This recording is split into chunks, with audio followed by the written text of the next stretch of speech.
Okay, hello. We are here in version 0.8 and I've already got two things that I instantly want to start talking about, so let's just get straight into it.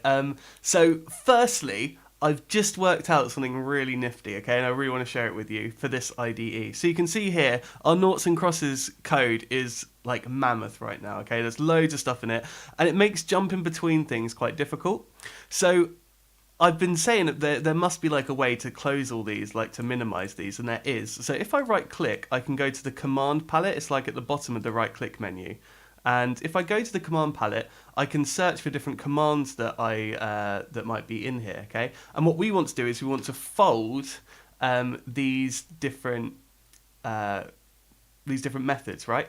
And you can fold different levels, and so level 1 will be anything on this line here. So the only thing on this line here is at the top of so much code is this class noughts and crosses, okay? That's on this line here. But all of our methods, they're on level 2, okay? So if I'm in a method and I go to my command palette and I type in fold and I click fold level 2, all of the other methods that I'm not inside, so I'm inside check victory condition, so this hasn't folded, but all of the others have folded up, which is awesome, okay, really helpful. So the keyboard shortcut for that, if I go back to it, is Control, and then you press K, and then still while you've got Control down, you press 2, okay? And then to unfold them all is K and J. So I can go Control KJ to undo that, and then I can go Control K2 to do them back up. So nice little tip there for you. Anyway, if you were paying close attention to the end of version 0.7, the previous version,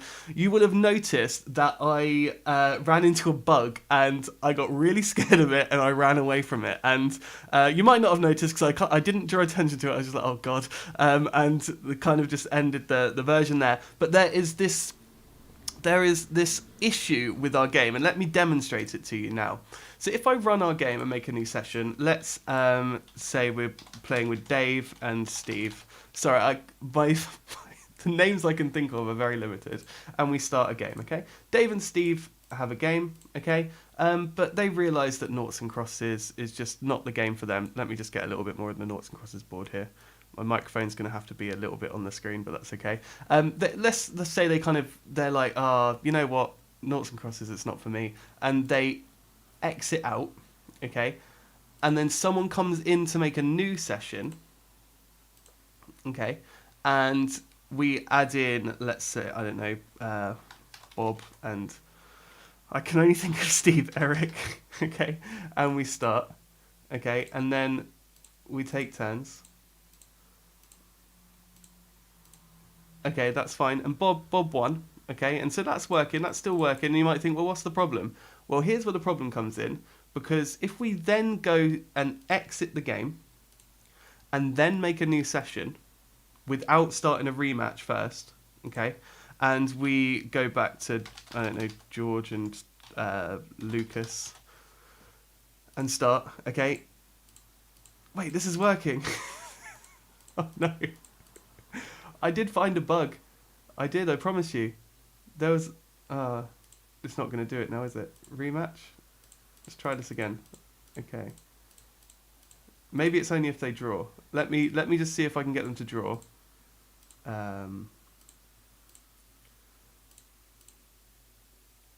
Whose go is it? 0, so then needs to go there. Okay. Now it's a draw. Now if I go exit and then start a new session... and I don't know, put in Bob and Steve, start. Is this going to do it? Yeah, look. So now they drew, and now I've started a new session, and I can't actually click any of these tiles. They're not working. I knew I wasn't going crazy. I knew there was a little bug hidden there somewhere. Okay, and so we're going to start by just identifying what this bug is, and then we're going to get right into getting the computer turn sorted out for this version. So my thinking is that our issue is stemming from start new session, right? And when I click a button, it's doing a very, very simple check, right? So if we go to the clicked function, let me fold all of these. Control K2. Okay, there we go. Lovely. Let me go to clicked, right? So clicked says, if the button is a valid placement, so if the player can go there, so we know that Bob's crosses, Steve's noughts, so we know that they can go there because it's an empty space, and then we check to see if the game over is false. Okay. Now the only reason that we would not be able to set the game contents is if game over is still true. So if we go to down here and we go and have a look at our start new session method, okay, there's no place in here where we actually set the game over status back to false, okay? And this is a real issue. So here in new game, this is when we would expect it to be reset, but actually in new game, we can only reset the game over status if it's already true. So if the game's not registered as game over, then this is an issue. Now, I've got a feeling it's to do with when we're drawing, okay? And so if I come up to when we check the victory condition, when we draw, we're returning none. Okay, so where are we calling check victory condition? Let's find this. Let's squash this bug once and for all. So we should be able to, can I just Control F this? So I've selected check, there it is, self-clicked, self.gameover equals self.checkVictoryCondition. Okay, this is really important because if it's a draw, self.gameover does not become false, it becomes none. And that's not good. Okay, so let's have a look. Where is our player turn? We want, what's the flow of this? We've got check victory condition, the clicked does that if game over self.next turn. If it's not that, then certain things happen. Where do they happen? Change turn? No. Next turn? No. Where is it? Where is it?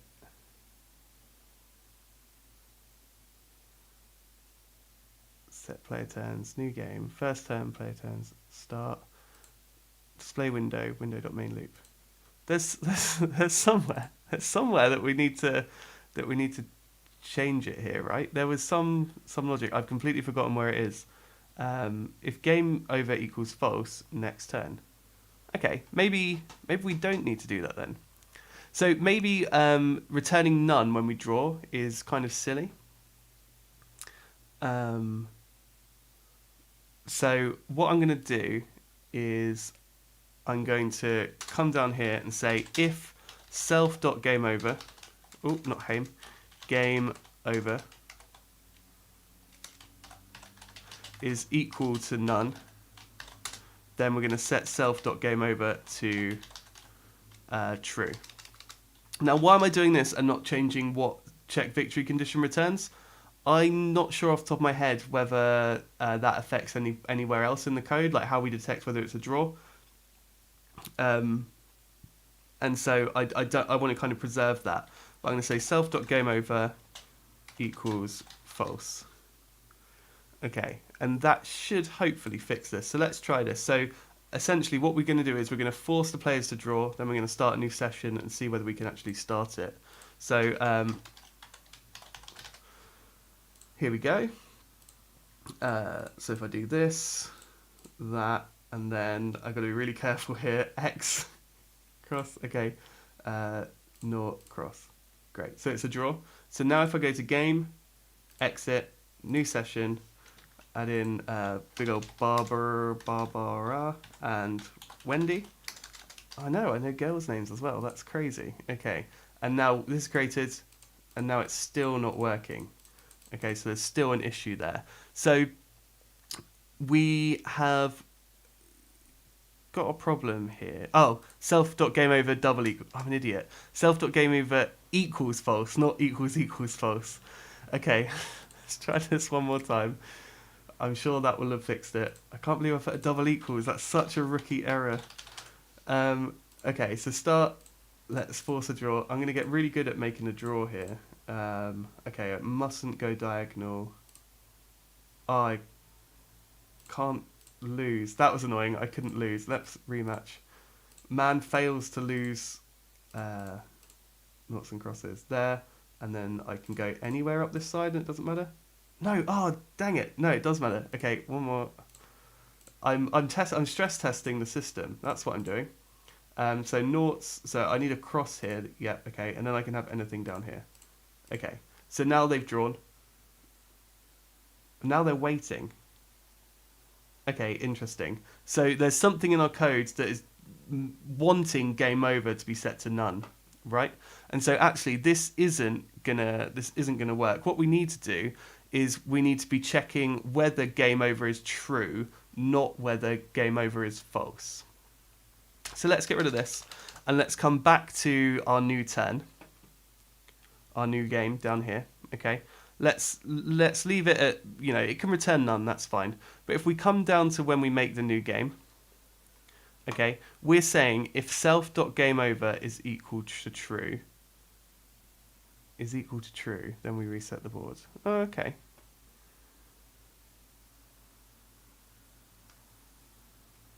Why? Okay, this is this isn't as cut and dry as I thought it would be. So maybe we'll come back to this because it doesn't seem to me like a very good use of our time. So we're going to continue working on the computer class today, and we're going to add in the logic for what we're going to add in the logic for the AI. Okay, so we're going to go to the computer class in player. We will come back and squash that bug at some point. Okay, and we can see here that we are we've made our computer class. It is extending the player. So it's got everything the player class has. It has all of this. Okay, and then we're going to add to it because a computer also knows how to take a turn. Okay, and that's going to be our kind of our main method here. We're going to say, yeah, maybe we'll just call it take turn. Okay, it's going to pass in the self. And so when we make a computer, it will know how to do everything that a player knows how to do, but it will also know how to take a turn. I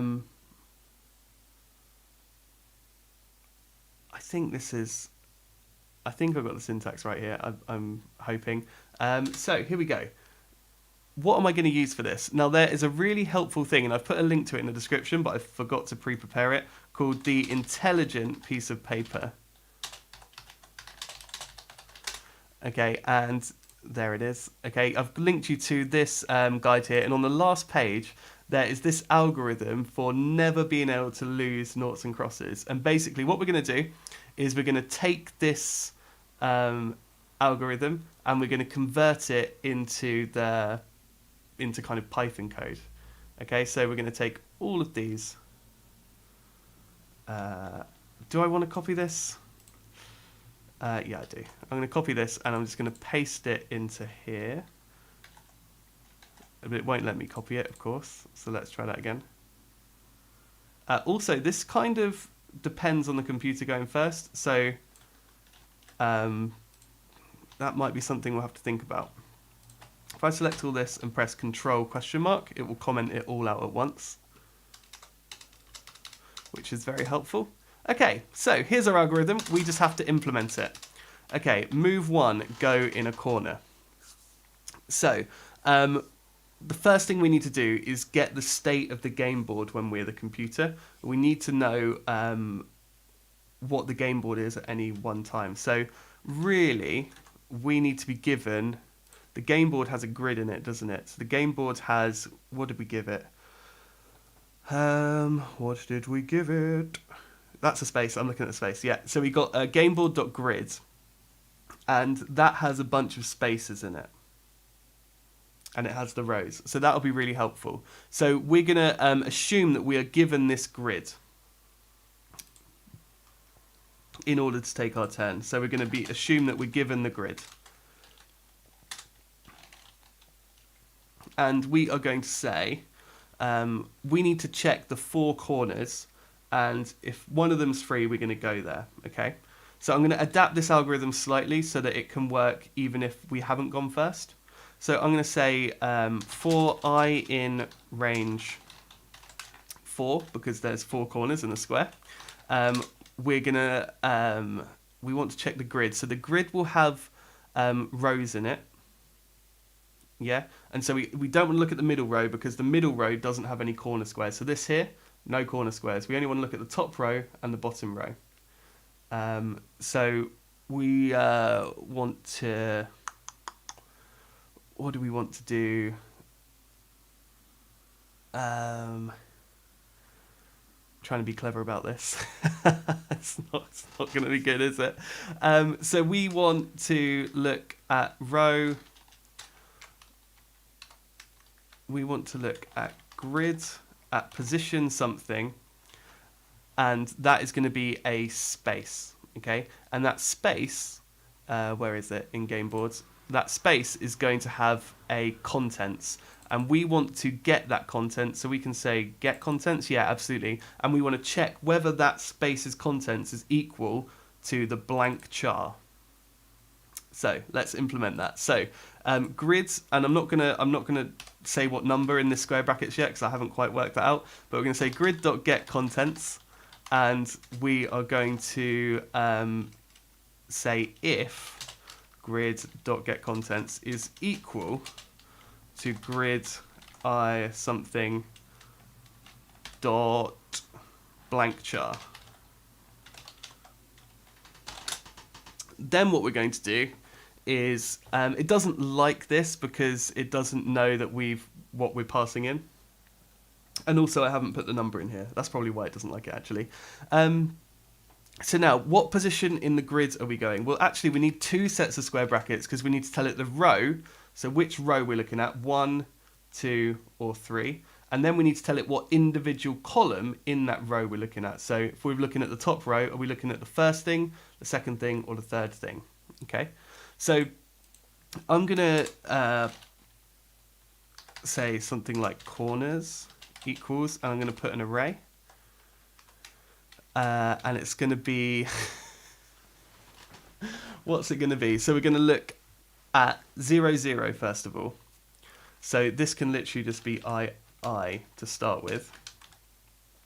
And then we want to look at 0, 2. And then we want to look at 2, 0. And then we want to look at 2, 2. Now there's a pattern there, but how we can implement that in a loop, I don't know. We kind of need two counters, don't we? We need like a row and a column. Row equals 0, column equals 0, and then we're going to say grid row column equals grid row column. Let's say square equals grid row column, and then let's just use square in here. So we're going to say square is equal to whatever that thing is there, and then we're going to say square dot get contents and square dot blank char, just to save us updating this as I jump around a lot. Okay, so if it's equal to the blank character, and we're going to work out how to jump between the corners, don't worry, then what we want to do is we want to take our turn, right? So we want to, we need to simulate a click, don't we? And how do we simulate a click? Well, in main, we say, what do we say? Let me, K2, close them all down. We say, where's clicked? I could just be searching for them. Here it, oh, I'm in it. So we give clicked a button, right? And then we check whether that's valid placement. Now, button will be the space that we're currently looking at in the grid. And so what we want to do is we want to return that square. And that square has a dot valid placement, I'm assuming. So let's just come up here. Is valid placement? Yeah, absolutely. So that's fine. So we're going to return that square, and then we can run the clicked method off of that. So in our main.py, have we got like a player turn function method here? Change turn. We got some turn kind of methods up here. I'm going to put it up here with them. So I'm going to say def computer turn. And what we're going to do for the computer, pass in the self, of course, we are going to say self.players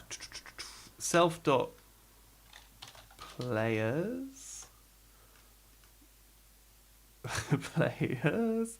Yeah, this is where we're storing our players, right? Yeah, absolutely. So we're going to say self.players at position 1. So the second player is always the computer. We're going to say dot take turn. And we're going to say something like space equals self.players1.taketurn. And then what we're going to do is we're going to run the clicked event with that space, with that button. Okay, I've called it a square, a space, and a button throughout this code, which is really inconsistent, and I really apologise. It's driving me absolutely mad, but I'm in too deep now, okay? I'm in too deep. This thing here, it's a button, it's also a space, it's also a square. Okay, this needs to be self.clicked, okay? So we're going to work out which square we want the computer to take, and then we're going to pretend that the computer's actually clicked on it. Okay? Simple as that. Now, the difficult bit is working out which square we want the computer to take, and that's what we're currently working on inside player.py in our computer class. Now, here, we also need to make a count of how many turns the computer has taken, right? Because we have very specific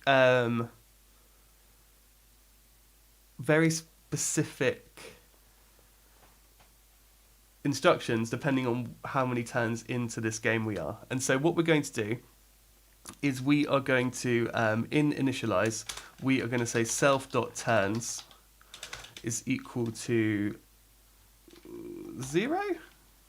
1. Turn 1, right? Let's not... Should we start at 0? The programmer in me wants to start at 0. Let's start at 1. So we always start on turn 1. And then when we take a turn, we're going to increment our turn by 1. Okay, and what I'm going to do is I'm going to make a method for each turn, I think, just to keep this simpler. And because I love writing methods. So we're going to say def turn 1, and we're going to add in the self. And this is going to be our instructions for turn 1. So let's take all of this, paste that in there, and then we're going to say if we're going to say square button space, whatever you want to call it, square equals nothing. Okay, and then we're going to say if self.turns is equal to 1, then we are going to say square equals turn 1. Okay, and self.turn1, of course. And then turn 1 is going to return us that square once we've implemented it properly. We've not implemented it properly yet, but we will do. We need to pass in the grids to turn. We need to pass in the grid to turn 1, and we also need to expect the grid in the definition of turn 1. Okay.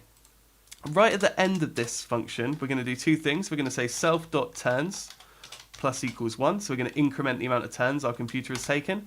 And then we are going to say, what are we going to say? We're going to return our square. Ooh, can't spell.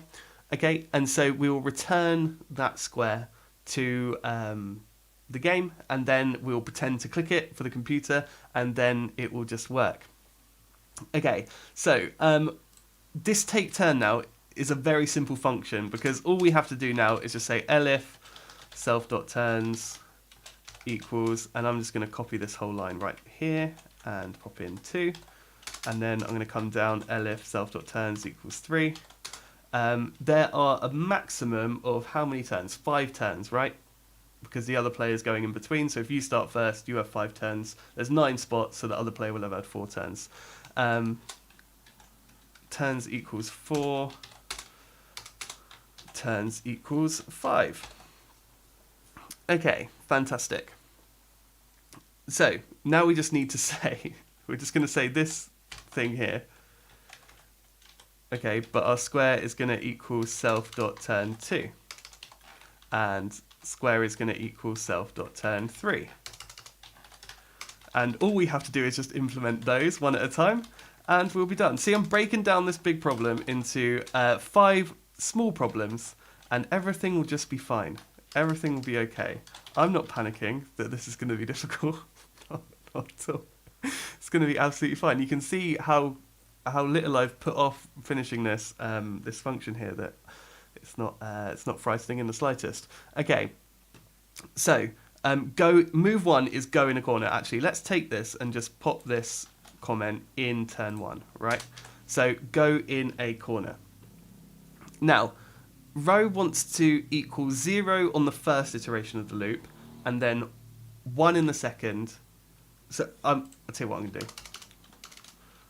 I'm going to say rows equals, and I'm going to put in all the rows. Okay, so I'm going to say we start in 0, then we go to 1. No, we don't. Then we go to 2. Then we go back to 0. Then we go back to 2. Right? So we go, or do we go 0, 0, 2, 2? Doesn't matter. Doesn't matter.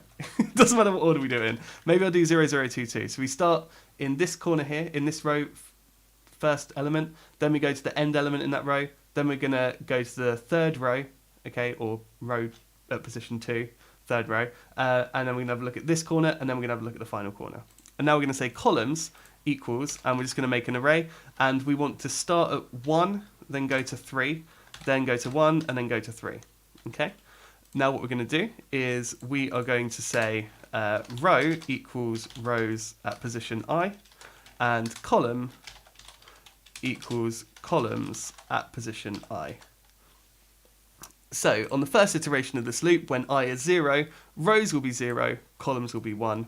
And so we will, column will be 1, row will be 0, and we'll pick the right one here, okay?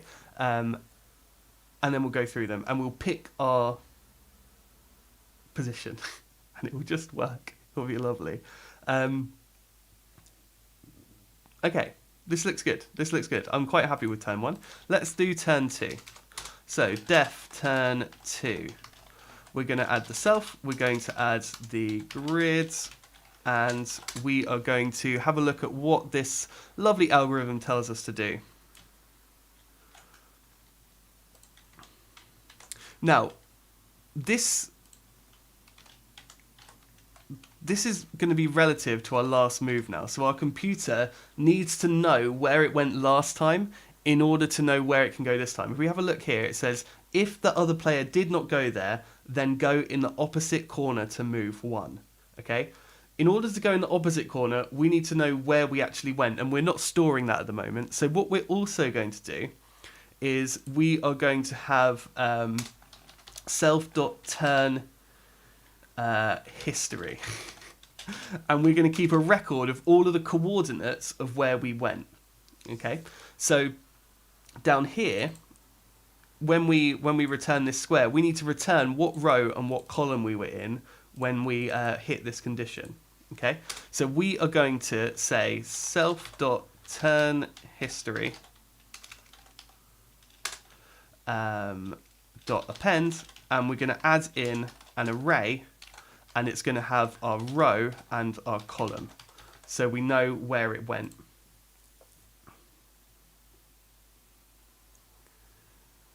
Okay.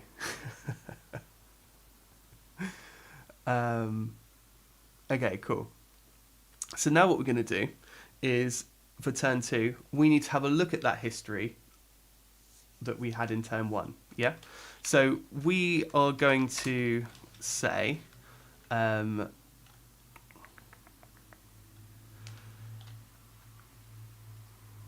we want to say opposite corner, and we want this to be an array. Yeah, we do. And we are going to say last turn is equal to self.turn history history at position 0. Okay, because we know we're in turn 2, so we don't have to worry about kind of being dynamic here. It's always going to be at position 0, because that's the only turn we will have taken at this point. So our last turn is going to equal turn history 0. So this is going to be an array with 2 numbers in it, last turn. Okay. Now the first number is going to be our row. So we're going to say if last turn. Actually, let's make this simpler. Let's add some variables. So let's say row equals last turn at position 0. And we're going to say actually I won't copy that, column. Sometimes I copy lines and end up spending more time like deleting things from them than I've saved from copying and pasting it. So column equals last turn at position 1. So we can see here we store our row at position 0 in this array, yeah, and we store our column at position 1. Now we've got a row, we've got a column. Now we're going to say if row, because now what we're doing is we're kind of trying to work out what the coordinates would be in the opposite corner, right? So we're going to say if row is equal to 2 or 0. So let's start at 0. If row is equal to 0, then we're going to say opposite corner dot append, and we're going to add if our row of our last turn was in 0, then our opposite corner is going to be in row 2. Okay, it's going to be in the bottom row. So we're going to add in 2. Okay, and that's going to be our row. Else, if row isn't 0, then it must be 2. We're going to say opposite corner dot append 0. And now we're going to do the same for column. Slightly different for column. Just the numbers are different. So I'm just going to copy this. And I'm going to paste this. Okay, and we're going to say if column is equal to 1. Not 1. Why have I put 1? I put 1 up here, didn't I? That's so dumb. Oh, it's not dumb. I'm being too harsh. So instead of 1, 3, 1, 3, it needs to be 0, 2, 0, 2, because we're going up to the third thing, but it's in the second position because we start at 0. That's been like niggling in my unconscious mind, and it's finally come to the surface. So if column is actually, are we just doing the same thing here? Yeah, we are, aren't we? We're doing exactly the same thing. So if row is equal to 0, then we add a 2. Otherwise, if it's equal to 2, then we add a 0. And we can do the same with column. If it's a 2, then we want it to be a 0, because then it's going to be in the opposite. Yeah? And if it's a 0, we want it to be 2. So I feel like there's a way to make this simpler.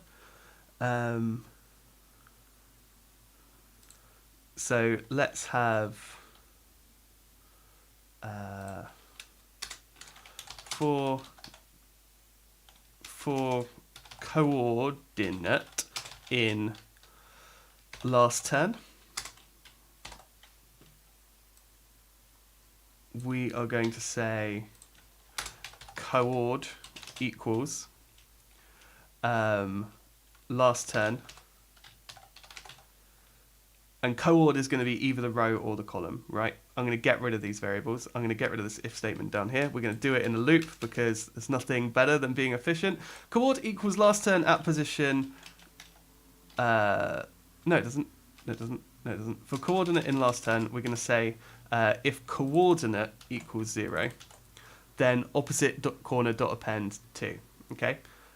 So when we start, if our coordinate is a 0, so our row is a 0, then that's going to be the first one we check. Then we're going to append a 2 to our opposite corner. And then we're going to go through to our column. So the next coordinate, the final coordinate, the second coordinate at position 1 is going to be our column coordinate. And if that's 0, then we're going to add it to a 2 as well. Okay. So if our last term was in here, 0, 0, on this column here, then what we'd want to end up with is both of them being changed to a 2 instead, and so we'd end up 2, 2 down here in the opposite corner. I hope that's clear. I might have laboured the point there. So this gets us our opposite corner. We're not necessarily going to go there though, because we need to check whether it's actually available to go. So we need to say if... Oh, this is going to be good actually. So we're going to say if... how did I do this in term 1? I said grid row column. Yeah, so I'm going to say if grid at no. Oh no. Opposite corner. So I'm going to say if let's come down here. Let's say row equals opposite corner at position 0. I was going to just do it with just without these variables, but it might just be a little bit unreadable. and we're going to say column equals opposite corner at position 1. And then we're going to say if grid at row column is equal to, right, let's store the grids in a thing just like we did here. Square equals grid row column. Let's take this. Let's take this line. And we're going to say if square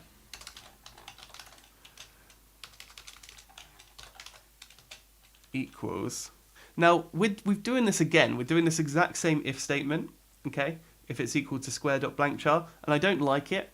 And so what I'm going to do is I'm going to go into the game board quickly, and I'm going to go to the space class, the square, the button, whatever we're calling it, okay? And what I want to do is I want to just write a function called isBlank, okay? So isBlank is going to either return true or false.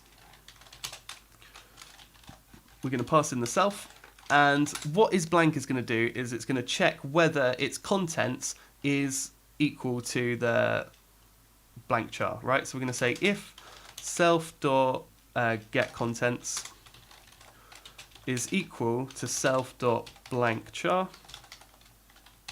then we are going to return true,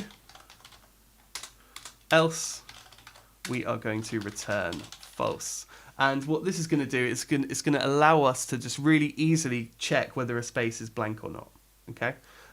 So we're going to jump back into our computer class here, and instead of saying here square.getContents equals square.blankchar, we're literally just going to say square.isBlank. Okay, in that turn 1, is it blank? If it is blank, we can do it. And then down here, we're going to do exactly the same. If square.isBlank. And that stops us having to mess around with all of the like the comparisons, because we're doing that once in the method, and then we're just calling that each time. So if that square is blank, then we are going to do exactly what we did in turn 1. And we're going to return this square, and we're also going to add this to our turn history. So I'm going to copy this, paste it here.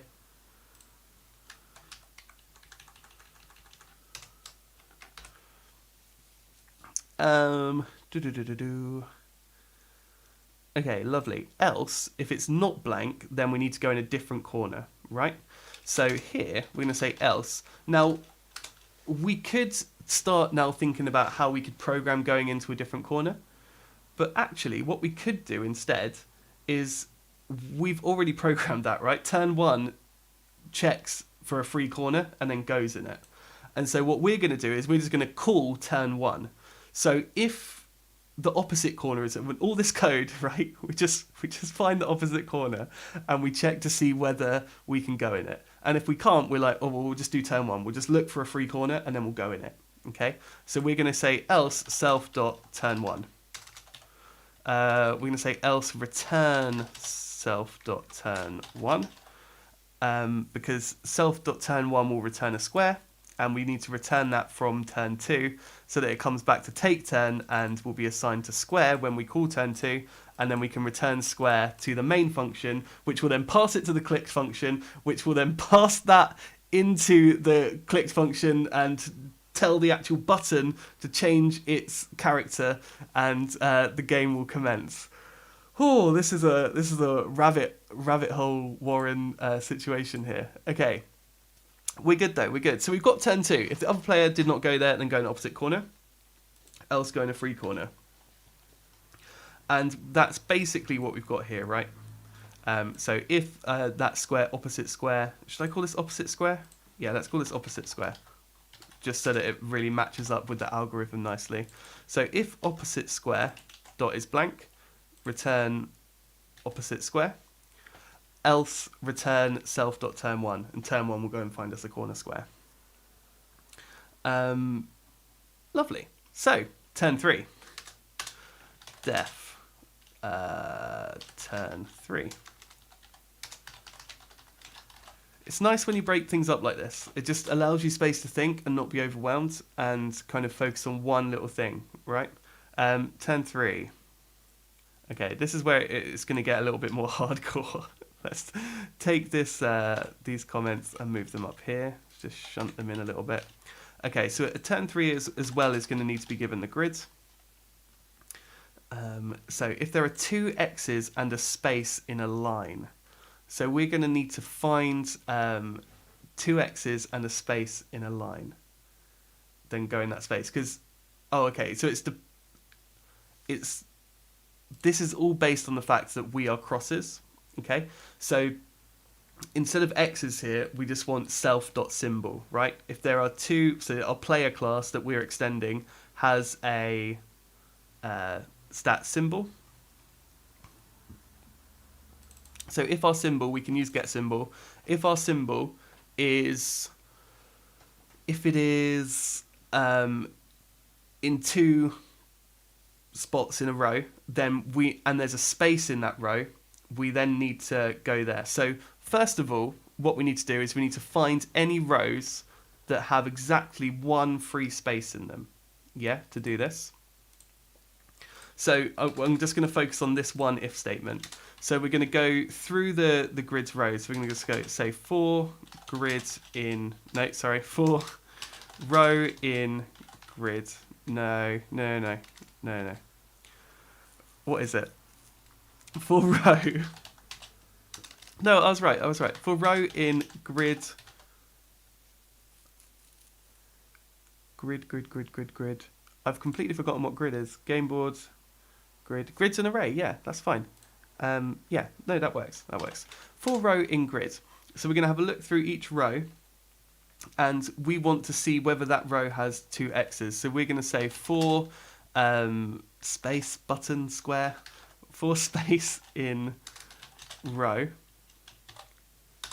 And then what we're going to do is we're going to check to see whether that space has a blank character, okay? And if our count of blank characters is greater than 1, we're going to kind of discard it. So we're going to say blank count. Can't spell. Blank count is equal to 0 for space in row. If space, and we made that is blank, didn't we? Is blank. Lovely stuff. If it is blank, then we are going to, let's put a proper colon there. Now I could whack equals true on the end there. Don't have to. It's fine because it's going to return true or false, so we don't have to do that. It just works. We're going to say if space is blank, then we're going to increase our blank count by 1. Plus equals 1. We are also going to say, what are we going to say? We need to check whether our blank count is greater than 1 as well, don't we? So if blank count is, it doesn't matter, so we're only going to check 3. It doesn't matter if we're slightly inefficient. So we're going to add 1 to the blank count, and then when we come out of that if statement, when we come out of this for loop, we are then going to check if our blank count, and then let's make an array here. So let's say like viable rows is equal to an empty array. So if our blank count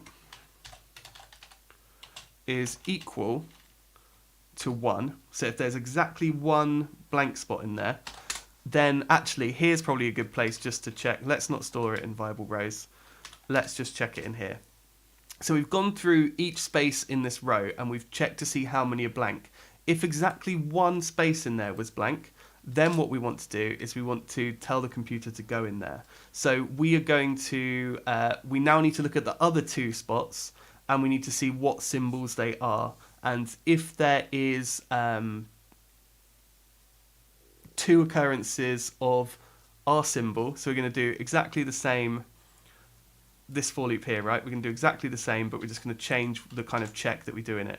So we're going to say for space in row again.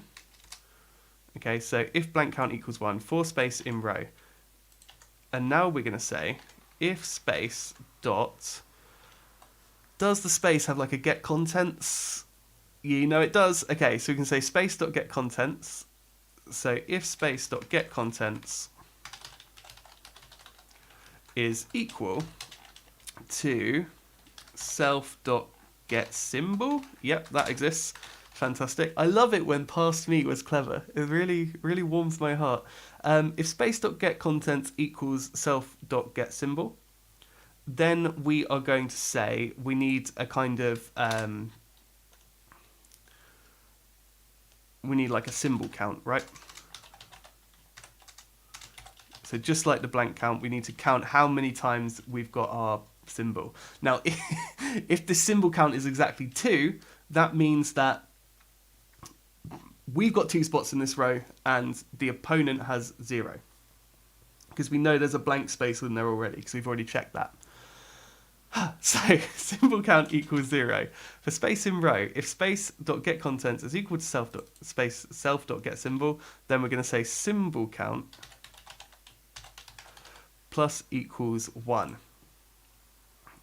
Fantastic. And then, once we've done that loop, okay, and added up our symbol count, if...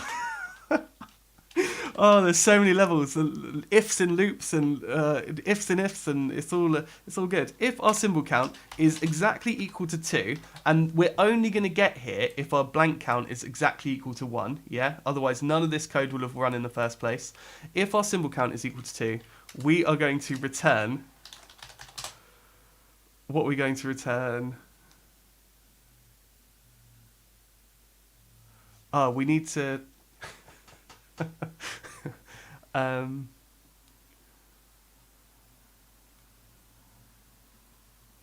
I guess instead of blank count, we need to say like blanks, right? And instead of counting, we need to just add elements to an array, and then if there's only 1 in that array, then we can return that array. So I'm going to say blanks is an empty array. I'm going to say for space in row, if space is blank, we're going to say blanks,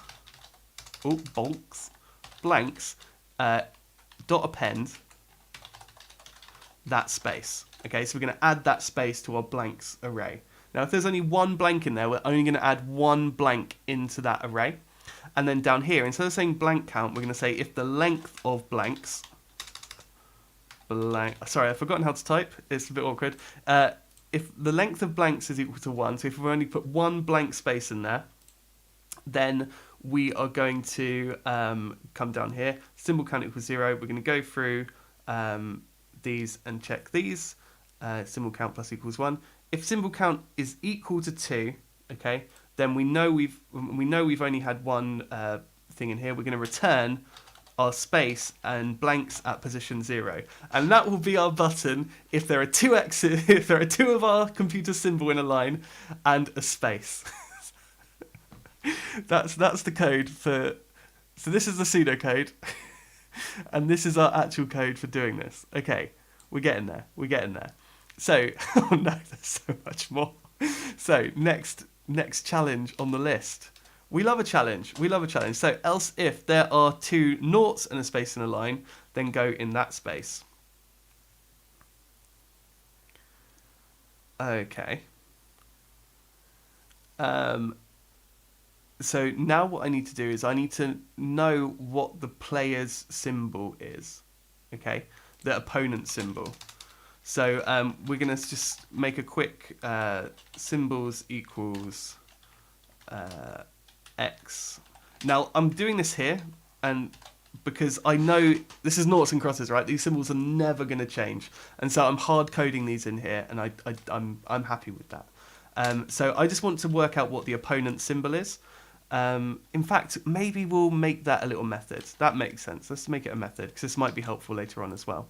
So let's come up here to like just above turn 1, and I'm just trying to keep these turns all together. Actually, let's close all this up, Control K2, lovely, and let's say def get opponent symbol. I've said it once, I've said it 100 times. If in doubt, if you're ever feeling lonely, vulnerable, if you're ever feeling overwhelmed, just make a method. Just write a method. It'll all be fine. That's what I'm doing right now. Ignore your problems in turn 3. Go and write another method. It'll all be fine. Okay, so what we're going to do, what did I have? Symbols equals X and a 0. We're going to say for symbol in symbols if self.getSymbol is equal, does not equal symbol, So we're going to go through each of these symbols here, and one of them is not going to equal our current symbol. We're going to return that symbol. Okay, so we're going to return symbol. So we're just going to check we're x's. Okay, so our cross, our get symbol returns a cross. That is not equal to a naught, so we'll return that naught.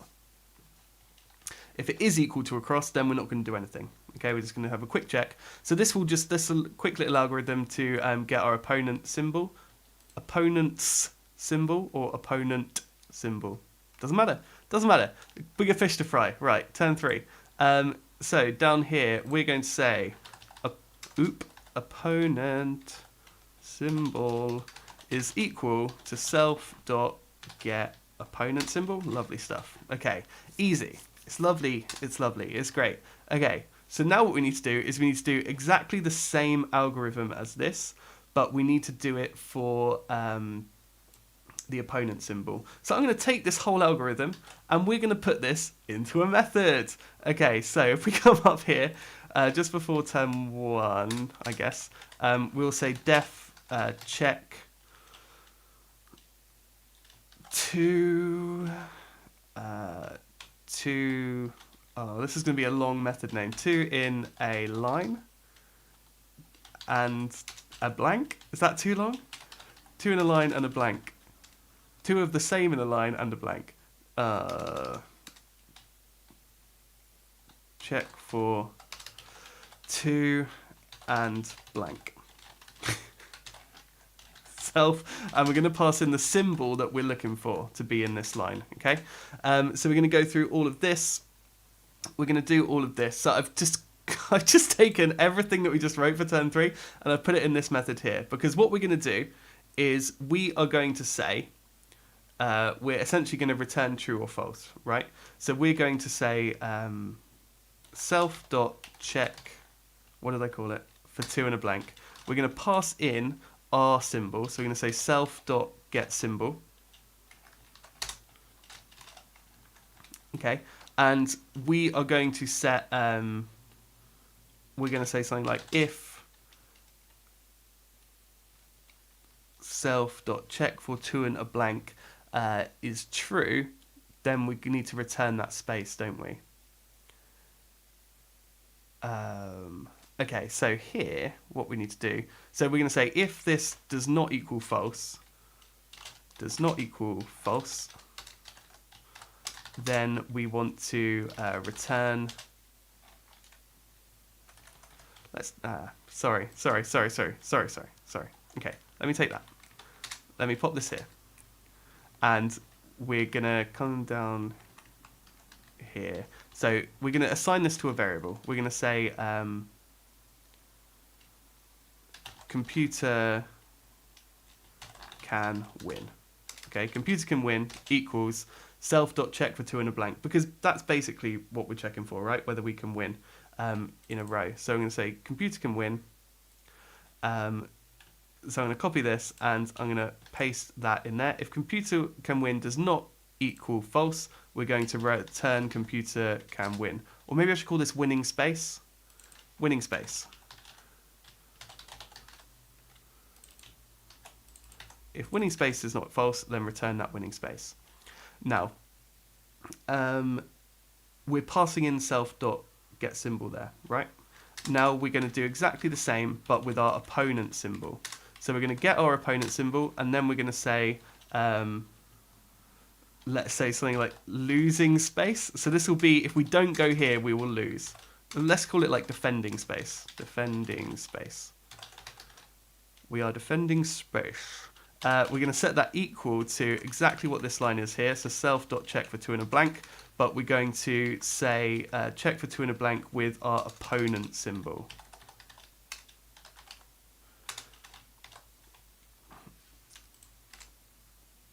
And then we're going to do exactly the same. We're going to say if defending space does not equal false, then return defending space. Now, what's going to happen in this check for 2 and a blank function? Oh, we need to pass it the grid as well. Okay, so I'm going to pass it the grid and then the symbol.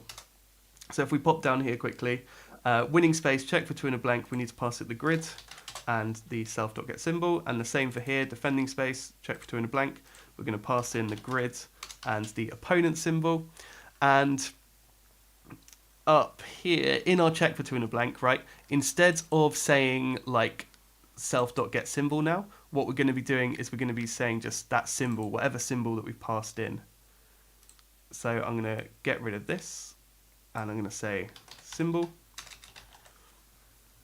If space.getContents is equal to symbol, symbol count plus equals 1. If symbol count equals 2, return blanks 0. Otherwise, if we go through all of that and we don't return a valid space, we're just going to return false. Okay? It didn't work. We didn't find anything that matches that criteria, so we're returning false. And then our algorithm down here can be like, oh, well, that is false, so I won't return the winning space. Oh, that is false, so I won't return the defending space, and I'll go on to go in a free corner.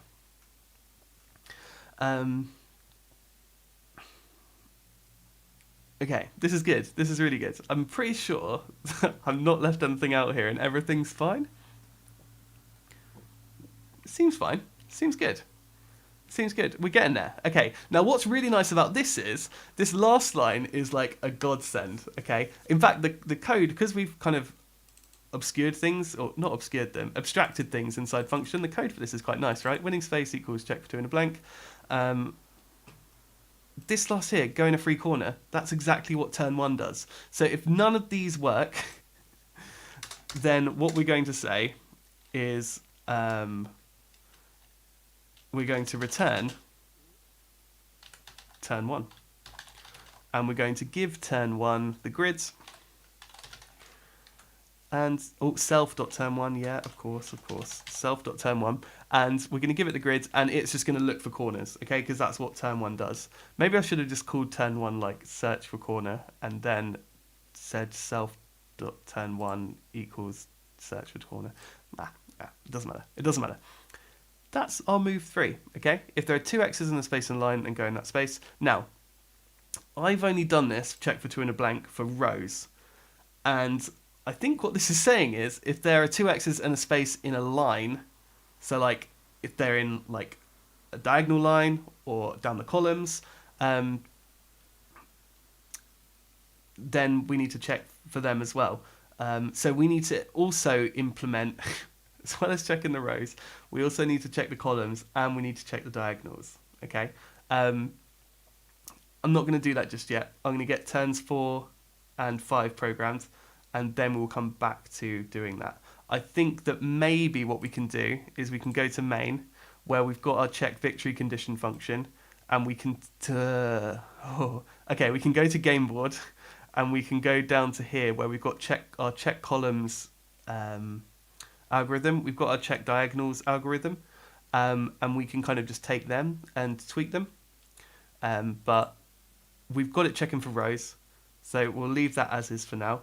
And then we will come back to this. I'm just going to put a comment in turn 3 to just say not finished. And that will catch my eye, I'm sure. I won't forget about this at all. So this here is for this bit here. And then go in a free corner is for this bit here. So that's turn 3. Okay, pretty much done, apart from ignoring the whole check for two and a blank properly thing. Actually, let's just put a comment in here. Needs updating for columns. That's a good thing about being a developer. You can choose what you want to do. That's a good thing about developing your own project, is you can choose when you want to do things and when you don't want to do things. Diagonals. Now, I'm not keen to jump right into this because we already solved this problem in checking for victory condition. We're just going to have to change a bunch of things, and it's just going to be a copy and paste job. I'd much rather get the turns implemented and then kind of just polish that off with that. Okay, so turn 4. If you're still with me, you are a hero. Thank you for persevering. This might be the most boring one yet. Did I copy move 3? Yeah, I did, didn't I? I didn't cut it. Okay, cool. So we're getting there though. We're getting there. So move 4. Okay, we've got all of this. Okay, move 5 looks insanely easy. Oh, I guess because on move 5 there's only one place on the board to go. Should we do turn 4 before we do... Should we do turn 5 before we do turn 4? Oh, okay. No, let's stick to turn 4 first. If there are 2 X's and a space in a line, then go in that space. If there are 2 noughts and a space in that line, then go in that space. Else go in a free corner. Turn 4 is turn 3! Oh, that's good. Okay, fantastic. We're going to say... So turn 4 is literally just going to say return turn 3. Oh, that is great. Turn 4 is actually easier to program than turn 3 was, or than turn 5 is, which is fantastic. Okay, great, easy. Just do the same thing as turn 3. Why did I delete that? Why did I delete that comment? That was silly. That's I got too excited and deleted all of this. Let's keep this because this is helpful. So we're going to say return self dot turn 4. Turn 3, not turn 4. Otherwise, this would never end. It would be recursive, and there's no exit condition, and our program would infinitely loop. So we're going to return self.turn3, and it in turn might end up returning self.turn1. I love how reusable this code is. It's fantastic. Okay, move 5. Go in the free space. So we're almost there, people. We are almost there. Def, turn 5. We give the self, we give the grid. And we need to now just search for a free space, yeah? So we're going to say for row in grid. Should we put the comment in? Do you ever like put something onto your clipboard, like you cut something and it's just in the back of your mind, like you've got something on the clipboard, don't forget it, you're going to lose it. I do. Maybe, no, you probably don't. For space in row, we are going to check whether that space is blank. If space dot is blank. I'm loving that function. That method that we wrote is so helpful. We are going to return that space because we want to click on that space. That's turn 5, okay? Go through each row, go through each space in each row, and check to see whether they're blank. If they are blank, then stop looking. We found the blank one. Give it back, click it, change it, done. Okay, now all we need to do is put in our column searching logic, and this will work. Now, this already works, okay? It's just not as clever as it could be. So at the moment, we've got an AI now that can take its different turns, and we've written this take turn thing that will allow it to take turns kind of incrementing. 1, 2, 3, 4. It's keeping track of what turn it's taken. Also, I guess it needs to... Does it need to... Past turn 2, does it actually need to know where it's already been? Go in the opposite corner to turn 1. Turn 3 doesn't need to know where it's already been, does it? There are 2 X's and a space and a line. Go in that space. Doesn't need that. No, okay, so we don't need to keep updating the history. I thought this, like, where is it? In init. I thought this turn history thing would play more of a role than it did in this algorithm. I'm not sure if this will work right off the bat or whether we need to do something. In fact, we definitely need to do something in main. So in main here, when we start the game, so if we come down here to change turn, next turn, somewhere here, self.change turn, for player in self.players, player.change status. Okay, so now what we need to do is when we go to the next turn, we change whose turn it is, we change their statuses, we update whose go it is, and now what we need to do is we need to check whether it is the computer's turn. Okay, so we're going to say if players, what is it, player names? Yeah, player names. If player names dot get is equal to computer, and we also want to, okay, yeah, and then we're going to say if, what do we want to say? If, so if the computer is playing, so if one of the player names is computer, not player names at position 1 dot get equals computer, then we want to know if it's on the tip of my brain, if it's currently our go. So if self dot current turn is equal to self dot players at position 1 dot get symbol.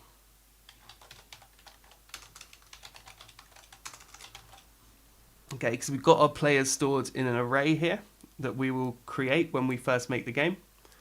And so that's all fine. And so if our current turn is equal, so that if it's the computer's turn, then we're going to say computer turn.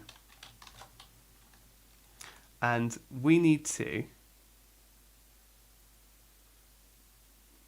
tell this computer, we need to say self.computer turn first of all. We also need to say self.player_names1. I've forgotten my self dots. I do apologise. For player in self.players, player.change status, if self.player_names1.get is equal to computer, if self.current turn is equal to self.players1.get symbol, self.computer turn. Computer turn runs, we run take turn, and we need to give it the grid. Because in the player class here, our computer class, when we say take turn down here, all the way down here, we need to give it the grid.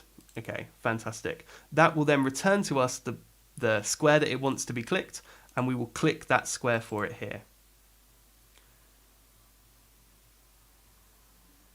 And then, when we click it, the clicked function will then run the next turn function.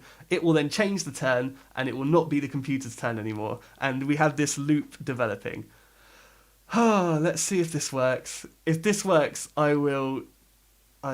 you know, have you heard of like a rage quit when like you're losing the game and you like just like throw your controller against the wall and turn your console off? I might like joy quit if this works. Like I'll just like yay and just close everything down. So joy quit. I'm coining that. Start. No, it doesn't want to do this. So self.waiting text equals waiting. Attribute error string has no attribute waiting text. So player.init. Sorry, the error stuff is right behind my head. I do apologise. In line 5, self.waiting text equals waiting. String object has no attribute waiting text. Oh, why are you saying this? This is a really... Oh, okay. Computer equals computer. So in line 104, there's an error apparently. 104 here, create players. Computer equals computer, symbols, player name. Where's player name coming from? Player name equals self.player_names I.get. If player name equals nothing, player name equals default names I.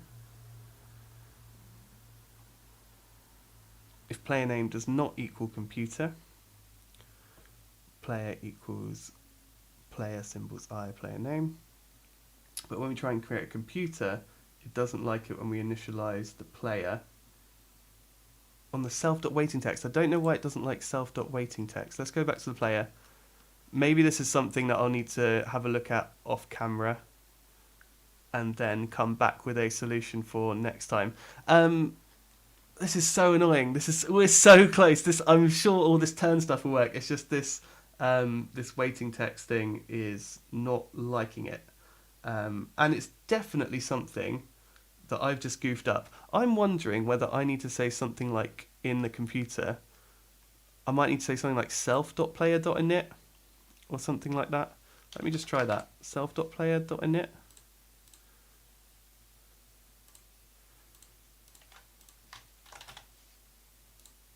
No, it doesn't like that. It doesn't like that at all.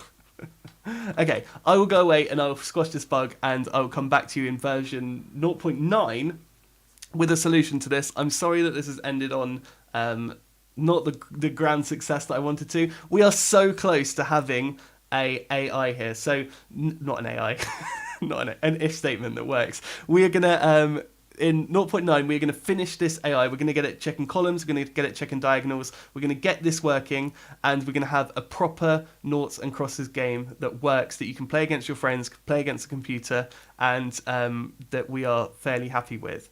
Thank you so much for bearing with me through this. I hope this is. I hope you've been. It's not been too brutal, too difficult, and I hope to see you in the next version. As always, thank you for coding along with me, for taking the time out of your day to hopefully improve your programming skills a little bit, and I hope to see you in the next version. Until then, take care.